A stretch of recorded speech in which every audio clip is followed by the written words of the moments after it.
ശ്ലോകം 6. ഭുവനമോഹന രൂപരുജാതയ. വീണ്ടും രുക്മിണിയുടെ ആ ശരീരകാന്തിയെക്കുറിച്ച്, ആ പ്രകാശത്തെക്കുറിച്ച് വീണ്ടും വീണ്ടും എടുത്തു പറയുകയാണ്. ഈ പ്രപഞ്ചത്തിനെ, ബ്രഹ്മാണ്ടത്തിനെ മുഴുവൻ മോഹിപ്പിക്കാൻ ഭുവനമോഹന, അത്ര മനോഹരമായ രൂപമാണ്. ആ രൂപത്തിൻ്റെ രുചി, കാന്തി, എന്തെന്നില്ലാത്ത കാന്തിയോടുകൂടിയ ആ രുക്മിണിയാൽ വിവശിതാഹില രാജകദംബയ. ആ രാജാക്കന്മാരുടെ കൂട്ടം ഓരോരുത്തരും എത്തി എത്തി നോക്കുകയാണ് ദേവിയെന്ന്. അവർക്ക് കാണാൻ ചിലപ്പോൾ സാധിക്കുന്നില്ല. അങ്ങനെ വിവശരായിരിക്കുന്നു. എന്താണ് ചെയ്യുക എന്ന് വിചാരിച്ച് എല്ലാ രാജാക്കന്മാരും, കുതിരപ്പുറത്തുള്ളവർ ചിലർ താഴ്ത്തു വീണു എന്നാണ് പറയുന്നത്, രസത്തിലുള്ളവരും അതുപോലെ. അങ്ങനെ അവർ അഖില രാജകദംബം, എല്ലാ രാജാക്കന്മാരും അത്യന്തം വിവശരായി. രുക്മിണിയെ ഒന്ന് നേരിട്ട് നന്നായിട്ട് കാണാൻ പോലും സാധിക്കുന്നില്ല എന്ന് വിചാരിച്ച് നിൽക്കുമ്പോൾ ഭഗവാനോ തോമാഭിദേവ കടാക്ഷ വിമോക്ഷണൈ. ആ ദേവി ഇങ്ങനെ എല്ലാവരെയും തിരയുകയാണ്. അങ്ങനെ ഒരിക്കൽ രുക്മിണിയുടെ നോട്ടം ഭഗവാനിലെത്തി. ആ ഭഗവാൻ, ആ രുക്മിണിയുടെ കടാക്ഷം, ആ മനോഹരമായ ആ കടാക്ഷം കൊണ്ട് പ്രമദയാ മദയാഞ്ച കൃഷേമനാ. ആ കണ്ണുകൾ എപ്പോഴാണോ ഭഗവാന്റെ ദേഹത്തിൽ പതിഞ്ഞത്, ഭഗവാനും രാജകുമാരിയെ കാണുകയുണ്ടായി. ആ സമയത്ത് ഭഗവാന്റെ മനസ്സിൽ കാമവികാരം ഉണ്ടായി. പ്രമദയാ മദയാഞ്ചകൃഷേ, മതിപ്പിച്ചു. തൻ്റെ നോട്ടം കൊണ്ട് ദേവി രാജാക്കന്മാരെ മതിപ്പിച്ചത് അവിടെ ഇരിക്കട്ടെ, ഭഗവാനെ പോലും മതിപ്പിച്ചു. അങ്ങയെയും കാമാകുലനാക്കി തീർത്തു എന്ന് മേൽപ്പത്തൂര് പറഞ്ഞിരിക്കുകയാണ്. ത്വമഭിദേവ കടാക്ഷ വിമോക്ഷണൈ. ആ ദേവിയുടെ കടാക്ഷം, കടക്കണ്ണുകൊണ്ടുള്ളതായ ഒരു നോട്ടം, ആ മറ്റേ എല്ലാ രാജാക്കന്മാരെയും നോക്കുന്നതിൻ്റെ ഇടയിൽ ഭഗവാനെ നോക്കുകയായിരുന്നു. അങ്ങനെ ഭഗവാന്റെ കണ്ണുകളുമായി ഇടഞ്ഞു. ഭഗവാന് എന്തെന്നില്ലാത്തതായ ഒരു കാമപാരവശ്യം അവിടെ ഉണ്ടായി. മദയാഞ്ചകൃഷേ മനാ, ഭഗവാനെ കാമാകുലനാക്കി തീർത്തു. അങ്ങനെ വന്നിറങ്ങി, താഴത്തേക്ക് ഇറങ്ങി, അവിടുന്ന് മുന്നോട്ട് പോവുകയാണ്. ശ്ലോകം 7. കൊനുഗമിഷ്യസി ചന്ദ്രമുഖി. അപ്പോൾ ഭഗവാൻ നിൽക്കുന്ന സ്ഥലത്ത് നിന്നും മുന്നോട്ട് കയറി. അതാണ് കൊനുഗമിഷ്യസി. ഹേ ദേവി, ഹേ ചന്ദ്രമുഖി, ചന്ദ്രനെ പോലെ മനോഹരമായിട്ടുള്ള മുഖമുള്ളവളെ, ചന്ദ്രാനനെ. കുനുഗമിഷ്യസി, എവിടേക്കാണ് പോകണം? ഇതി താം സരസമേത്യ, എന്തെന്നില്ലാത്ത സ്നേഹത്തോടി വന്ന് കരേണ ഹരൻഷണാൽ, അടുത്തു വന്നു. തൻ്റെ കൈകൊണ്ട് കുമാരിയുടെ കൈ പിടിച്ചു. സമതിരോപ്യ, രഥത്തിലേക്ക് ഉടനെ വലിച്ചങ്ങോട്ട് കയറ്റി. സമതിരോപ്യ രഥം ത്വമപാഹൃത. ഹേ ഗുരുവായൂരപ്പ, അങ്ങനെ രുക്മിണിയെ അപഹരിച്ചു, രാജാക്കന്മാരുടെ ഇടയിൽ അപഹരിച്ചു. എല്ലാം ഒരു നിമിഷം കൊണ്ട് കഴിഞ്ഞു. രാജാക്കന്മാർ രുക്മിണിയുടെ സൗന്ദര്യം കണ്ട് അതിൽ ഭ്രമിച്ചു നിൽക്കുകയാണ്. ഭഗവാൻ വന്ന് ഒരു നിമിഷം കൊണ്ട് ആ കയ്യിൽ കടന്ന് പിടിച്ചു, രഥത്തിലേക്ക് ഇങ്ങോട്ടായി, ആ രഥം അങ്ങോട്ട് വിട്ടു.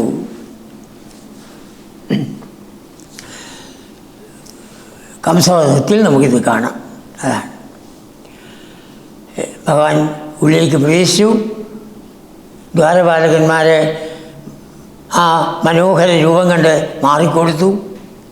അവിടെ പോയി എടുക്കാൻ പോകുമ്പോൾ അവർ പറഞ്ഞു മാമാ എന്ന് പറയാൻ തോന്നും. അവർ പറയുമ്പോഴേക്ക് എടുക്കലും വലിക്കലും തൊടുക്കലും പൊട്ടിക്കലും എല്ലാം ഒരേ നിമിഷം കഴിഞ്ഞു. അതുപോലെയാണ് ഇവിടെ. ഭഗവാനെടുത്തു, ആ കയ്യിൽ പിടിച്ചു, രഥത്തിലേക്ക് കയറ്റി, ഒരു നിമിഷം കൊണ്ട് രഥം വിട്ടുപോയി. അപ്പോഴാണ് അവരെല്ലാം ഉണർന്നത്. ഭുവിതോ വിതതോ നിനതോ ദിശാം ദിശാം ശത്രുക്കൾ. ആ ശത്രുക്കളുടെ ഭാഗത്ത് എന്തൊന്നില്ലാത്ത നിനാദം, ഒരു ശബ്ദം ഉച്ചയുണ്ട്. അതാ കൊണ്ടുപോയി, അതാ കൊണ്ടുപോയി എന്ന് അവർ പറയാൻ തുടങ്ങി. ഭുവിതോ വിതതോ, ആ ഒച്ച ആ കൊട്ടാരം മുഴുവൻ മുഴങ്ങി. എല്ലാവരും ആ വിധത്തിൽ പറയുകയുണ്ടായി. ഇങ്ങനെയാണ് ആ ഒച്ച ഓരോരുത്തർ പറഞ്ഞത്. അതാണ് ശ്ലോകം 8 പറയുന്നത്. കുനുഗത പശുപാല, പശുക്കളെ മേച്ച് നടന്നവനല്ലേ, പശുപാലനാണ്.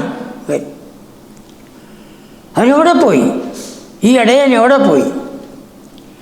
ആചാര്യന്മാർ തമാശയായിട്ട് പറയും, ശിശുപാലനെ വെച്ചത് പശുപാലൻ തട്ടിക്കൊണ്ടുപോയി. അതാണ് കൊനുഗത പശുപാല ഇതി ക്രുത, എന്തൊന്നില്ലാത്ത കോപത്തോടുകൂടി അവർ കൃഷ്ണൻ്റെ പിന്നാലെ വന്നു. ഭഗവാൻ രഥം കൊണ്ട് മുന്നോട്ട് പോയി.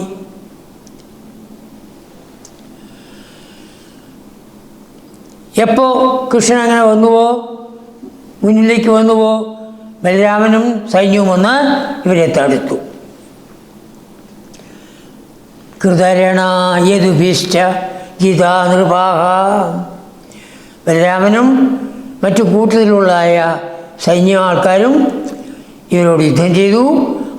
അവരെ എല്ലാവരെയും തോൽപ്പിച്ചു. യദുഭിശ്ച ഗീതാ നൃപ, അവർ യാദവന്മാരോട് ഇതായിട്ട് അവർ തോൽക്കുകയുണ്ടായി. യാദവന്മാരാൽ ജയിക്കപ്പെട്ടു. ആ പ്രയോഗങ്ങൾ നമ്മളെപ്പോഴും നോക്കണം. കർമ്മിണി പ്രയോഗമാണ്. യാദവന്മാരാൽ ജയിക്കപ്പെട്ടു. യാദവന്മാർ അവരെ ജയിച്ചു, അതാണ്. അവരെ തോൽപ്പിച്ചു എന്നും പറയാം. കൃതരണ യദുഭിശ്ച ജിതാ നൃപാഹ, അങ്ങനെ ഓരോരോ രാജാക്കന്മാരെ മാറാൻ തുടങ്ങി. ഭഗവാനോ ഒന്നും മിണ്ടാതെ നേരെ രഥവും കൊണ്ട് രുക്മിണിയും കൊണ്ട് പോവാണ്. നതു ഭവാൻ ഉദചാല്യത തൈരഹോ, ഭഗവാനെ ഇളക്കാൻ അവർക്ക് സാധിച്ചില്ല, ഒന്ന് പിടിച്ച് നിർത്താൻ അവർക്ക് സാധിച്ചില്ല. നതു ഭവാൻ ഉദചാല്യത തൈരഹോ, ഇതുപോലെയായിരുന്നു പിശുനകൈ ശുനകൈരിവ കേസരി. സിംഹത്തിൻ്റെ മുമ്പിൽ നായ്ക്കൾ വന്ന് കുറച്ചാൽ സിംഹം മാറും. ഇതാണ് ദുഷ്ടന്മാരായ ശുനകന്മാർ. അതാണ് ദുഷ്ടന്മാരായ പട്ടികൾ കുരച്ചുകൊണ്ട് നിന്നു, അത്രയേ ഉള്ളൂ. കേസരി അനങ്ങാതെ കണ്ട് നിൽക്കും. അതുപോലെ ഈ രാജാക്കന്മാർ കൃഷ്ണൻ്റെ പിന്നാലെ കുറച്ചു നേരം പോയി നോക്കി.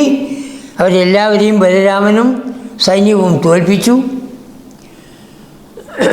അവർക്ക് ഭഗവാനെ അല്പം പോലും ഇളക്കാൻ സാധിച്ചില്ല എന്നർത്ഥം. പിശുനകൈ ശുനകൈരിവ കേസരി, അപ്പം സിംഹത്തിൻ്റെ സ്ഥാനമാണ് ഭഗവാൻ നൽകിയത്. സിംഹം എപ്രകാരം വനത്തിലെ രാജാവാണോ, പ്രപഞ്ചത്തിൻ്റെ രാജാവ്, പ്രപഞ്ചത്തിൻ്റെ പരിപാലകനാണ് ഈ ഭഗവാൻ എന്ന് സത്വഗുണികൾക്ക് മാത്രമേ മനസ്സിലാവൂ. രജസ്തമോ ഗുണികൾക്ക് ഒരിക്കലും മനസ്സിലാവില്ല. രജസ്തമോ ഗുണികൾ രുക്മി പറഞ്ഞതുപോലെ ചിന്തിക്കും. അതാണ് ആ ഗോപികളുടെ എല്ലാം ജാതനാണിവൻ, വൈശ്യനാണിവൻ എന്നൊക്കെ പറഞ്ഞ് ചിന്തിക്കും. ഭഗവാന്റെ ശരിയായ മാഹാത്മ്യം 110 കോടി ഗോപിമാരുമായിട്ട് ഭഗവാൻ രാസക്രീഡ ആടി അതൊന്ന് കേട്ടാൽ മതിയല്ലോ. ദേവൻ വൃന്ദം മുഴുവൻ ആകാശത്തിൽ വന്ന് അത് കണ്ട് ആസ്വദിച്ച് പോയി. അങ്ങനെയാണ് ദേവർഷി നാരദൻ പിന്നീട് ഭൂമിയിൽ വന്നിട്ട് ഭഗവാന്റെ ആ രാസക്രീഡയെക്കുറിച്ചൊക്കെല്ലാം വർണ്ണിക്കുന്നുണ്ട്. അപ്പോൾ ഭഗവാന്റെ മാഹാത്മ്യം അറിയണോ? നമ്മുടെ ഗുണം മാറണം. സത്വഗുണികൾക്ക് മാത്രമേ ഭഗവാന്റെ മാഹാത്മ്യത്തെക്കുറിച്ച് മനസ്സിലാക്കാൻ സാധിക്കൂ. മറ്റുള്ളവരൊക്കെ ഈ പട്ടികളെ പോലെ നിന്ന് കുരയ്ക്കും. പിശുനകൈ ശുനകൈരിവ കേസരി. എപ്രകാരം സിംഹം ഇളകാതെ നിൽക്കണോ അതുപോലെ ഭഗവാനും ഇളകാതെ, ഭഗവാനെ അല്പം പോലും ഇളക്കാൻ അവർക്കാർക്കും സാധിച്ചില്ല.